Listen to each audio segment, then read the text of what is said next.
pulse for the current. Oh, there you go. Discovered that it's easier than messing around with everything else. Just put it on airplane mode and nothing comes through. That's true. Well, I never thought of that. To put my phone in airplane. I did turn the sound down or off. I never I updated the operating system. I have my bed. It seems to work better in some So I ways. still see it, I'm not sure but what it's happened. distracting. Yeah. Sometimes I have to Is turn that it an iPhone or off. an Android? Android. Android. I just updated it at 9. But I just would shut that. I keep putting it off. Just do it. It's like updated Windows. Yeah. 911 that. All night now. Gotta go back to old school, and only the important stuff. Mhm. Because you can try a little. All right.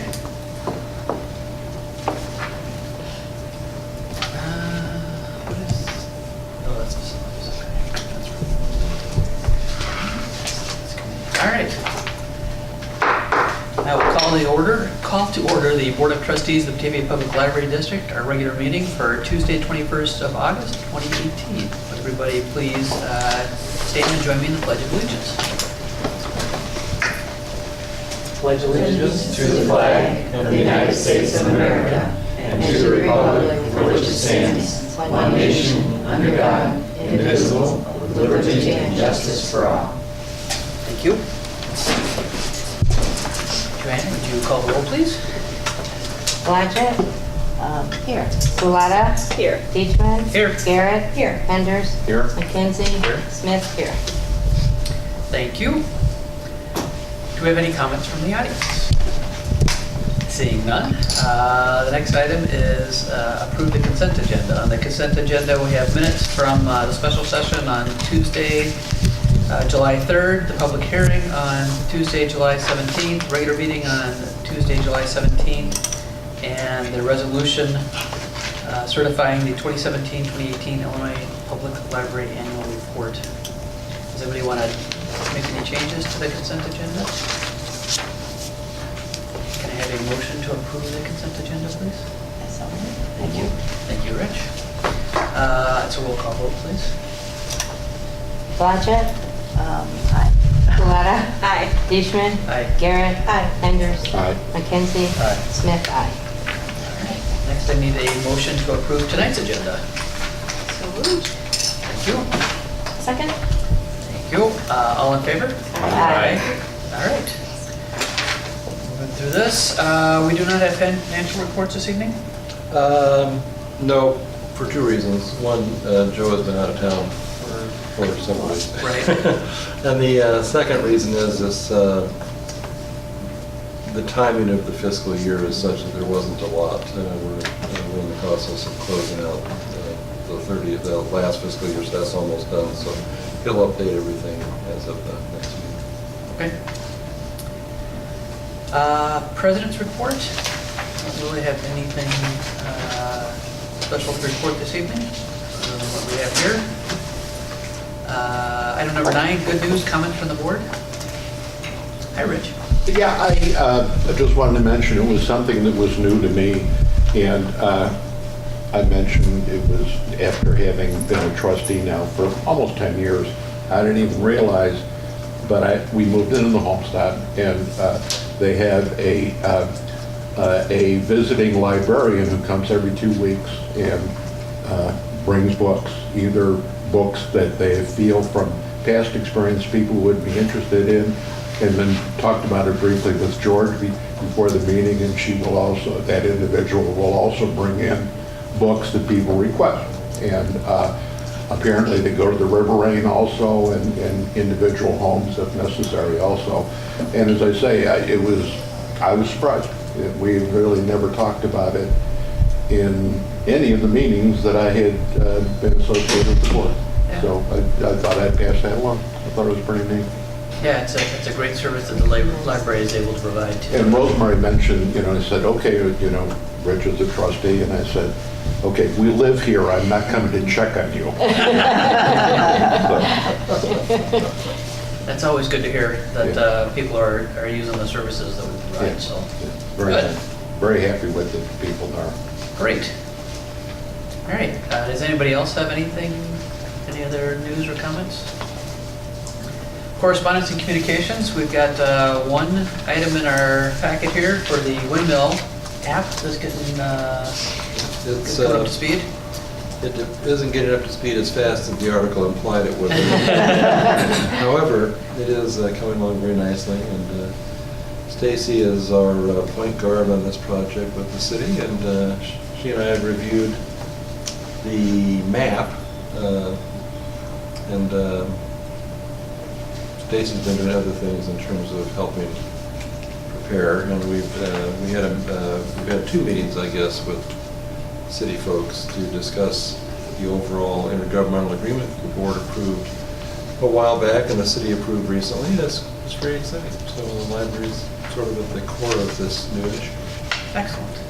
Well, I've got a copy of that windmill book, and it's nice to, it'll be nice to have that as an app for people that are walking around and see a windmill and just want to look it up and learn some more about it, so. And then we just received these today for the a week from Thursday is the next Cha Night Batavia, one of the library's better attended programs. Over 200 people have been coming the last couple times. So what you'd like to know about it, we've got a strange and wonderful lineup of some of the titles are just way over the top, and the topics range from Origami. comic books to the influence of origami on architecture to art. The rather obtuse 70-30 is referring to the 70th anniversary of the Rotary Club of Batavia. 2 different programs on music, how it affects the brain, and I love the subtitle, How I Stopped Caring About Vinyl and Embraced the Cassette Tape. So the Giving Tree will be very interesting because it's a family that lives in Geneva that had this gorgeous tree in their front yard that was dying, so they decided to cut it down, but it was, something that was beloved by the family, so they left about that high of a stump, and they built into the top of it a little free library. And so it's Oh, cool. very, very exciting. And Take a Walk on the Wild Side is about nature, and what can you say about freaks, geeks, and strange girls? The gentleman doing that talk, who's a fixture around Batavia, collects carnival sideshow memorabilia. Interesting. Yes. All right. Thursday, August 30th. And the location this time is? It is Island View Banquets. Island View Banquets, which is the Batavia VFW. Excellent. Okay. And so we encourage people to come. All right, thank you. Item 11 on our agenda is directors and librarians reports. Okay, I also have information in here on that. I didn't know we'd have the stuff tonight. And really, it's actually a slow month for the director's report. So beyond that, we had quite a bit of activity on the staffing level, including Kathy's favorite appointment, new full-time facilities assistant. It's causing no end of confusion for me because his name is George, and every time I hear someone talking about George doing something, I automatically respond mentally to this. So. But yeah, we're very excited to have a second full-time facilities assistant. And I see that the printer is just goofing up our fonts again. I don't know why it does that. That's The miracle of software. So, and we have the full complement of statistical reports in your packet as well this month. Although I will say the reciprocal borrowing report is becoming quite different from what it used to be because a lot of libraries have stopped reporting this, and our report, which is on the back side of the lilac covered paper, reports walk-in traffic, loans to walk-in patrons who walk into our library, as opposed to things being sent and via the delivery system and being picked up. So these are actually people walking into the library. And a lot of it was broken down by the old DuPage library system. And now we're part of SWAN, that means less. And also, quite a few libraries have stopped keeping those records. So we're seeing a lot of blanks where there weren't blanks before. So as we evaluate the purpose of this report, it either will change its appearance or it may just go away. And we'll just continue to report on the front side of that page our significant walk-in partners, which tend to be Aurora, Geneva, North Aurora, and Sugar Grove. And Geneva statistics look large, but Aurora historically has been one of our biggest walk-in partners, although I see that Geneva has done a great bit of catching up. Twice as many, right? Yeah. It used to be Aurora was a larger number, so I'm not sure why that has gone down. But so those are interesting numbers. It's just a different way of looking at the traffic. George, can you remind me, in the this color document, the Yes. green color, the total circulation for our library, is that everything that crosses the circulation desk, regardless of what other library it comes from, or is this only from our collections? No, this is everything. So it includes we have a separate category for interlibrary loan, which is interlibrary loan. We count two different kinds of interlibrary loan, as I recall. It's on the front page of that report, which is in the system, and it actually says non-link, but it actually should say non-SWAN at this point. And I thought we had fixed that. But it's in the system and out of the system, interlibrary loan. But we also count when we loan a book to someone at another library and it goes out on the delivery system, that counts as a checkout from our collection.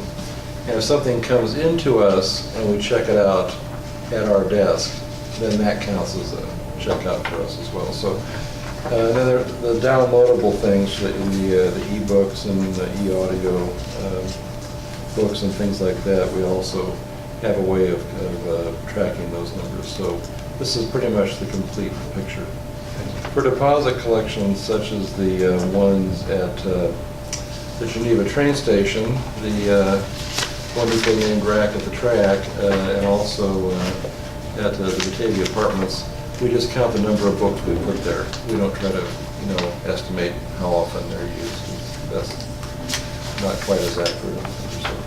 So it's everything, everything that we can track. So we check out last month 36,412 print items, 2556 electronic items. That's people that downloaded books, videos, audiobooks, music, the services, and then 18,308 video games and VHS and CDs and audiobooks and things like that. And DVDs, yeah. Okay. So our total circulation last month was almost 60,000 items. Okay.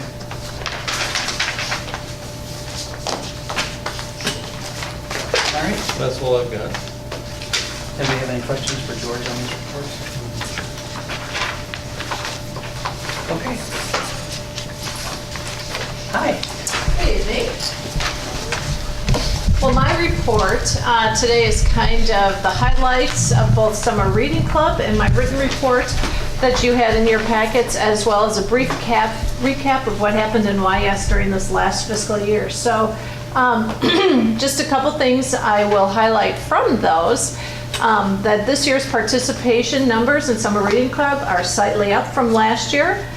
We had 1,258 active participants in Summer Reading Club, and of those, 86.5% went on to register 2 levels in, and over 71% and completed the entire program. So we're very happy, very pleased with the participation of Summer Reading Club. The one change that we put into effect this year was to ask children to count every day of reading. So trying to go along with some of the national trends that say the important thing during the summertime is keep them reading every day. So we put that in as our program goal this year, and that met with great response. And people really liked tracking that, found that much easier in tracking than minutes or hours or whatever they were tracking. And so we will probably continue to do that. That was very well received. I also would like to take the opportunity to thank our 44 sponsors. That is a big thing. Some children, you know, they just love reading, and the rewards really, they don't need to have the reward. But for some children, and that was even mentioned in some of our feedback from families this year, is those rewards are important. Children love getting them, whether it's a little something or whether it's a coupon to Dimples Donuts or Batavia Creamery or something like that. So 44 sponsors, and we gave away, it was closer to 200,000. In my report, I hadn't had some of the last minute statistics, over 150,000 I have in my report, but it was closer to $200,000 worth of coupons that we disseminated. So that's quite a few coupons. Yep. So we're very appreciative of our sponsors. I also am sitting around kind of our last poster for the summertime. It was our Potter Palooza. That was the end of July. That was one of our open house activities, and we had several open house activities this year. I will say then that one probably drew the widest range of students, from preschoolers dressed up like Harry Potter to middle school students who came dressed up like Harry Potter playing wizard chess out in the courtyard. And I have to say, in that, a lot of times we find in our open house activities that people come for the first 20, 30 minutes is huge. People came for that first 20, 30 minutes and then stayed for the hour and a half. So they just played everything numerous times. It was a lot of fun. So that was kind of a great way to kind of pull some of our July activities together. And so of our over 100 programs this summer, we had great response to that. A few other highlights from this past fiscal year is program participation this year saw a large increase over last year due to a phenomenal turnout, due to, first of all, some new programming by staff. We offered a new story time, our Stories in Motion, which developed throughout the year, some of our observation station, including our Monarch Butterfly Station, which again is happening downstairs. We've already released one. We probably will release one this week and maybe next week, so come down and watch those grow.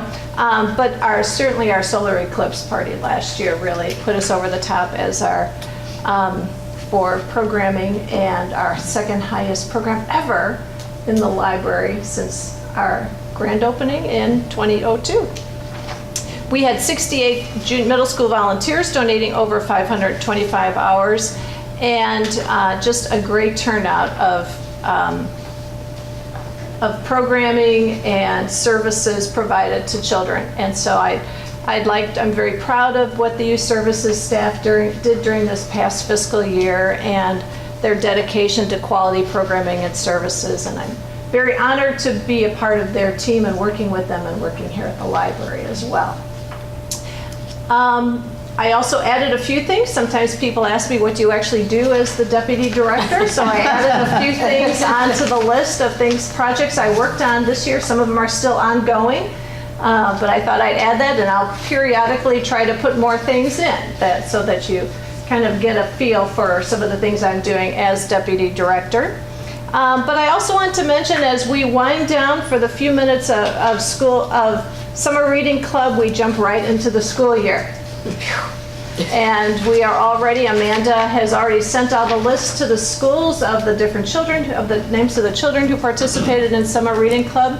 And we've already offered to come to the schools to participate in their curriculum nights or an open house night to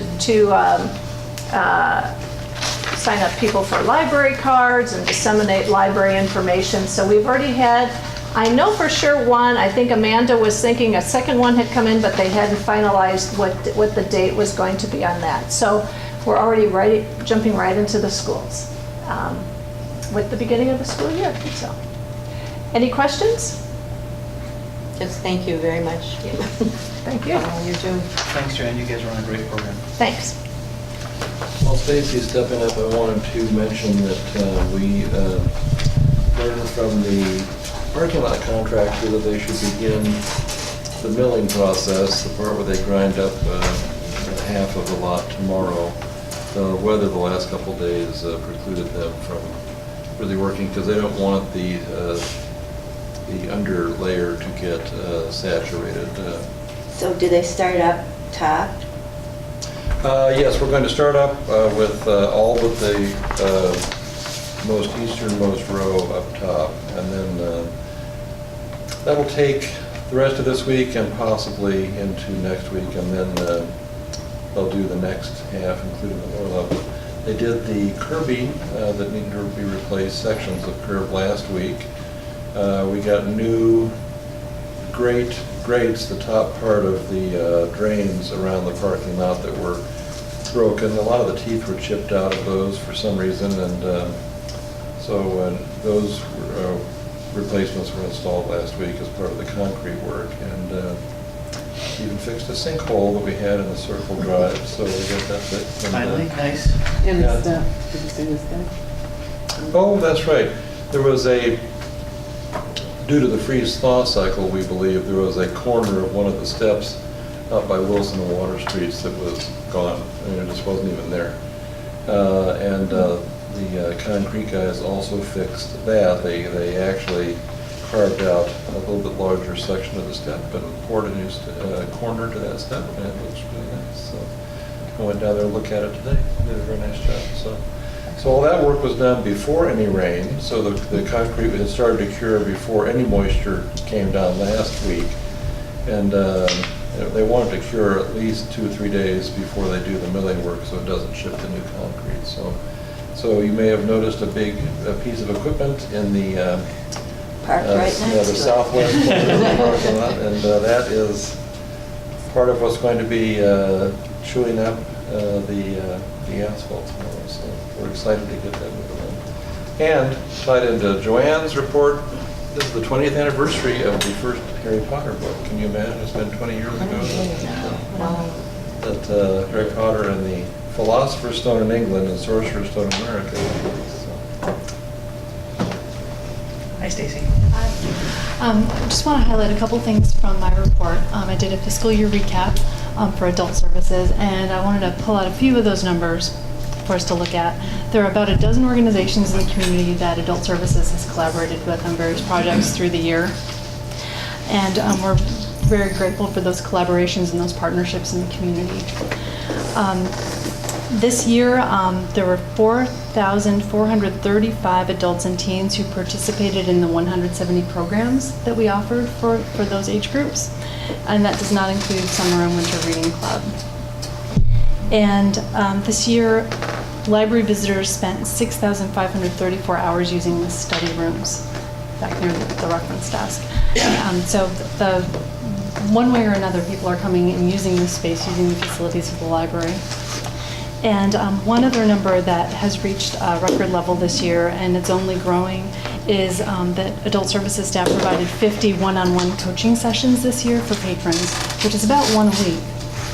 And these range from all kinds of things, whether it's somebody who's doing job searching and needs help applying for a job online, or somebody who is researching genealogy and wants a one-on-one session related to that topic. Well, then the numbers are exciting to look at. Sometimes the stories are actually the best part of what we do. And I heard one of them today from Misty, who's the home delivery assistant, who Rich mentioned earlier during the meeting. She was delighted to meet you and Rosemary recently. Sure. She mentioned that. She had a, no, she told me about it. She was delighted. So anyway, she told me a story today that warmed the heart.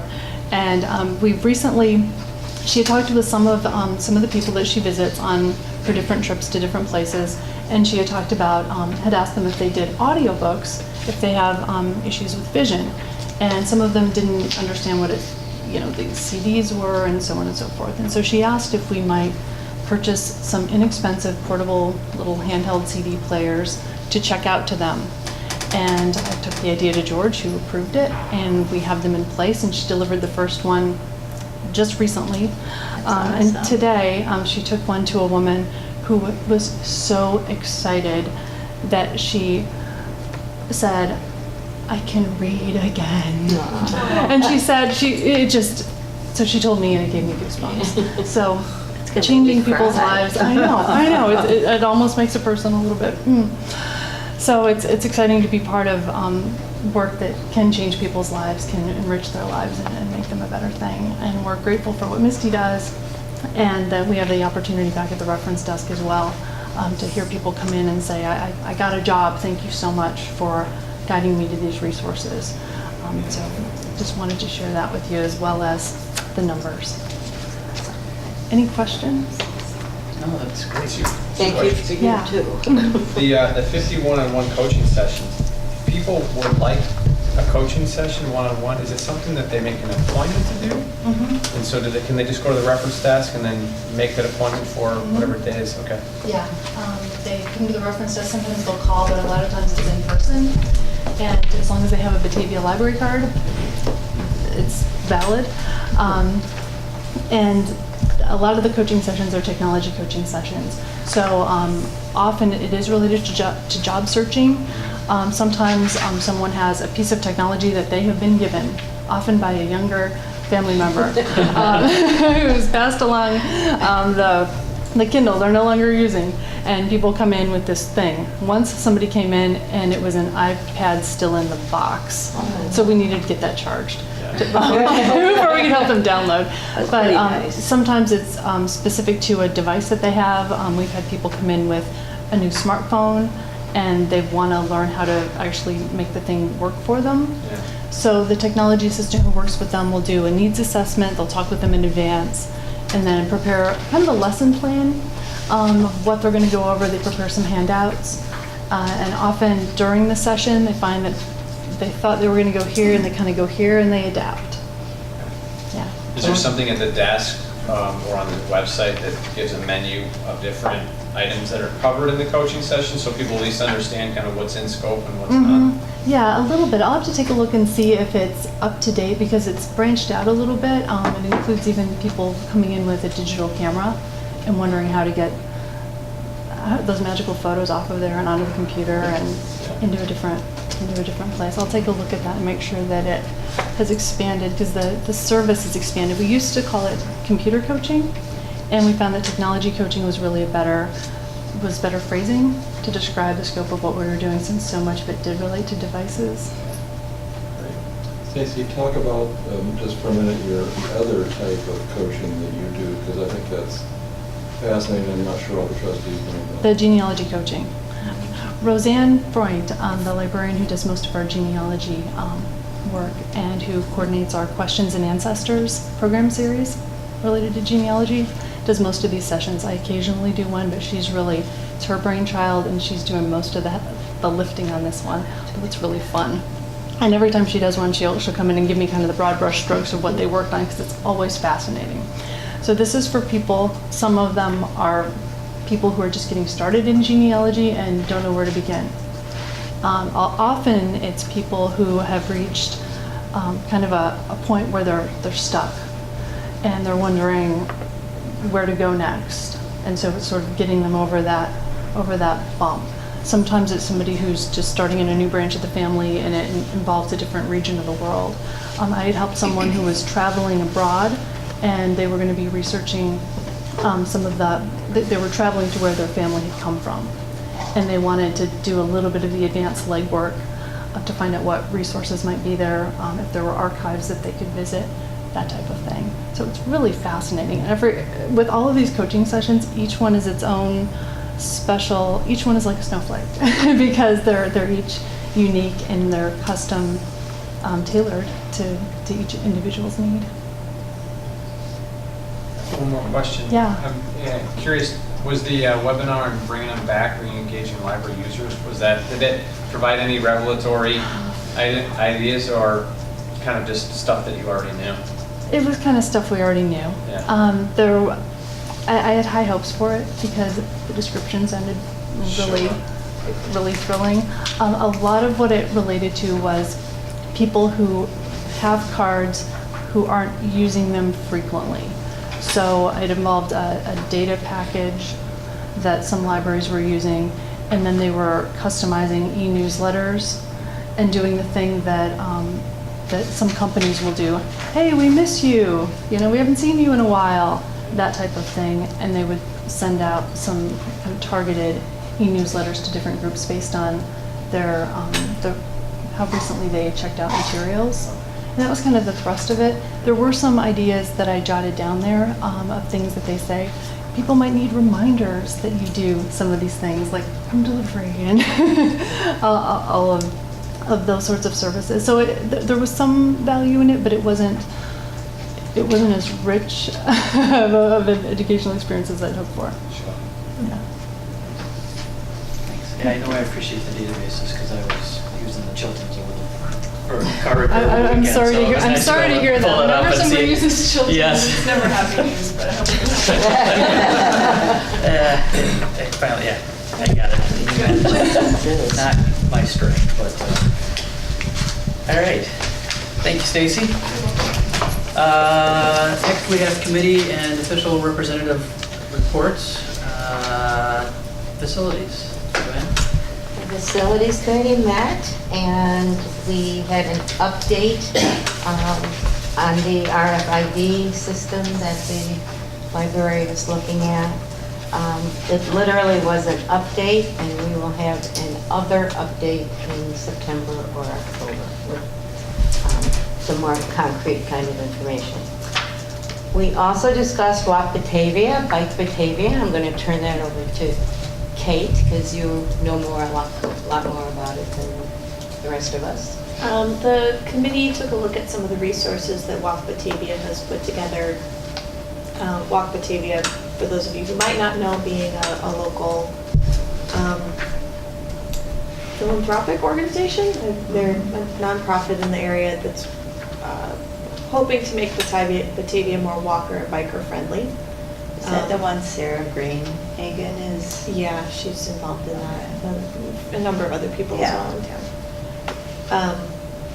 So it's they targeted the library as sort of a pinch point when it comes to walkability downtown. That we have these lovely back steps that kind of come up to the library, but even assuming you can get up those steps, there's yet another flight of steps, or you have to walk in the parking lot to get up to doors where you might be able to bring in a stroller or a wheelchair, or if it's just difficult to handle steps, that's a long hike. So we took a look at some of the things that they've produced. We talked about possible accommodations that we might be able to make as a library, and the consensus seems to be that really the facility was not designed with that in mind, and probably isn't able to be converted in that way. But I think we left with some good impressions of the project, and that if there's some other ideas other than infrastructure ideas, we'd love to hear about them. Ways to make the library more accessible to folks coming from the eastern side. Does that about sum it up? That's all I remember. All right, good. Thank you very much. We also had progress reports on the guardrail replacement and the parking lot, which George has already gone over. All right. That was about it. Thank you. Finance did not meet. Is there anything you want to mention? Okay. Outreach, Rich? We had a fairly brief meeting. We discussed the possibility we discussed having potentially a plaque to recognize more thoroughly Elizabeth B. Hall for the contribution of, I believe, Furnace Electric for the for this room, and we decided to table it probably until around the first of the year. So we'll come back to it with a recommendation probably to the board at that point. Okay. Very good, thank you. Services did not meet. I did meet with George briefly over the last time we met to talk about goals, and we're going to meet again to talk about that. We'll probably talk about it at our next services committee. That's, I think, the final outstanding item with the review process and everything else is to set, to agree on some goals for George, for us, so. Batavia Public Library Foundation, Diane. And I was on vacation, so I was not there. All right. There was a meeting, and the two main areas of discussion had to do with Bulldogs Unleashed and activities that the foundation can support. And I think, isn't it this Saturday coming up, Diane, that the Library Foundation is at the farmer's market for Bulldogs Unleashed? I'm just wondering if I'm supposed to work at it. Maybe. I'll leave that to you to look up, but I think it's this week. I think it's this coming weekend. So at the farmer's market, the what Yeah, will be? Bulldogs Unleashed has been having a table at the farmer's Oh, market, I see. and the different foundations have been taking turns Gotcha. on different Yeah. weekends, and I'm pretty sure that the Library Foundation has this weekend.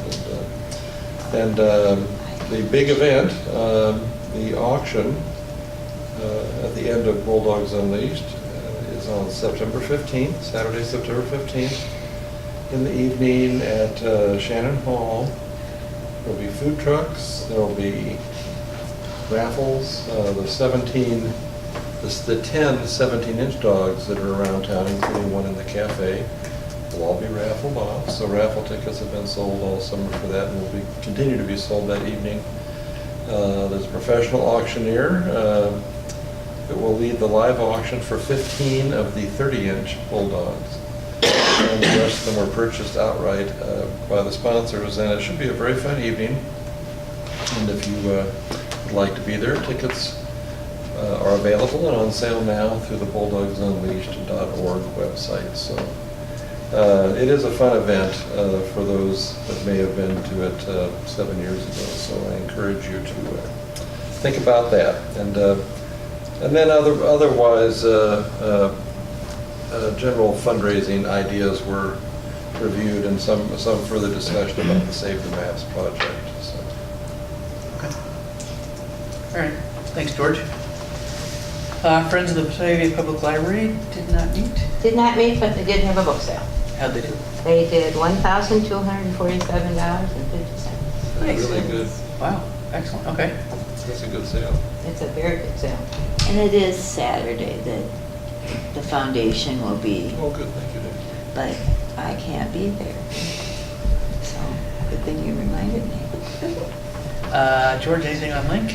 No. Okay. No, Link is, the office is, the office is Yeah. closed, the email is gone, Sure. I know there's a final closeout that needs to be Yeah, done. and so- that's not gonna happen till till the stub audit is done in a couple months, so. Okay.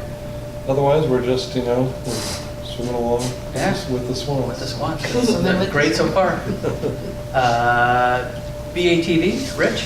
Main topic was the football season, which actually starts this Friday at Lamont, and the first home game is 8:31, and prepping for that, getting everything ready as far as the coverage, as well as, another push to get sponsors for the season, Sure. major fundraiser. You're going to be a sideline reporter this season? That would be sweet. Huh? Yeah. Right? Do they have enough volunteers working the cameras?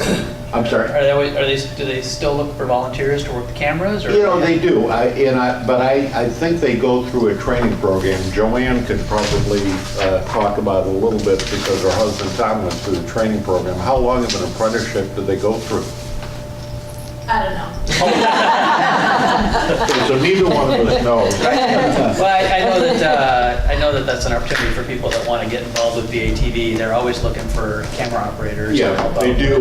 with Sporting events and other. And depending on what they're doing, they may do that, but they may do other things like a variety of different meetings in town and so forth too. And actually, you go through a training period associated with each of those, and whatever the time frame is, I don't Right. honestly know. Excellent. Well, we're glad that they come and support us, and we're happy to support them, so. Yeah. All right, that's all I have for committee reports. We have a future agenda item report here from George. Next month is work in progress. Let's see, regular meeting September. There's nothing big on that one either, right? No, not unless we're able to, some of the things that have been covered in the background with the other projects going on, if we're able to get some of those forward, otherwise September is typically a slower. Okay. And October is when we hit The first phase of the levy stuff okay. Excellent. and the per capita grant application and such. Okay. Actually, I think, Joe's not here to confirm this, but I think we might have received electronically the actual grant from last year, which is like months ahead of time. So That would be a welcome change. I'm not sure what miracle occurred in Springfield, but Okay. I guess the only other thing I want to point out is next meeting and events is that the library is closed this Friday for a staff day. We'll be back open on Saturday. And then we'll be closed the Sunday of Labor Day and also the Monday of Labor Day, correct? correct. Okay. What's the focus on the staff development day? Is there a particular topic? It covers a variety of things, but it usually is a major theme, and Joanne has been sharing that theme, so I'll let her respond to that. So the library updated our harassment policy earlier this year based on some requirements from the state of Illinois. So we'll be doing some harassment training, both discrimination and harassment, different types of harassment and things like that. And Sikich, we have 2 individuals from Sikich who are coming in to do a portion of the program. We'll also do our own portion of the program to give staff an opportunity to talk about different scenarios and how they might give them some guidelines as to what might be good phrases to say in a particular situation that might be uncomfortable. We did this for difficult situations in the library and different behaviors, talking about giving them guidelines for if someone was sleeping on a chair or something, what might be a good way to approach them. So we'll set up a similar thing, and we have those written down, and so we'll be setting up from our staff development day, we'll be generating some more guidelines that staff will have then to do in situations that might be harassment, or you seeing somebody harassing someone else, to patrons or things like that. So that's part of our day as well. We're also doing a service project this year. We're putting together Born to Read bags for our Born to Read program. We're putting together birthday bags that will go to Chip In, and they will be distributed to children who might not have those resources. And we're also doing cards for people in the hospital. So those were 2. Pat Leonard from our promotional services came up with 2 of those service projects, and we're doing our Born to Read one. And then we like to do kind of an activity. And so we're going to go out and we are sending people out on some bulldog searches. That's going to be our active thing, or they can do an escape room. So one of our youth services librarians and our YA librarian are putting together an escape room. So we like to kind of vary the activity. So there's some heavy really our core part of the program, and then some other things. We'll also be doing a fire drill. So we, usually that hasn't been a problem. Usually somehow a fire drill gets pulled periodically during the year, and we have them. But we have not actually, we've not actually had one for about a year. So we thought we always pull a safety component into the day, and this year our safety component is doing a fire drill. So Kathy's been working out with the fire department about being here and working on our safety component. So that's pretty much is the day.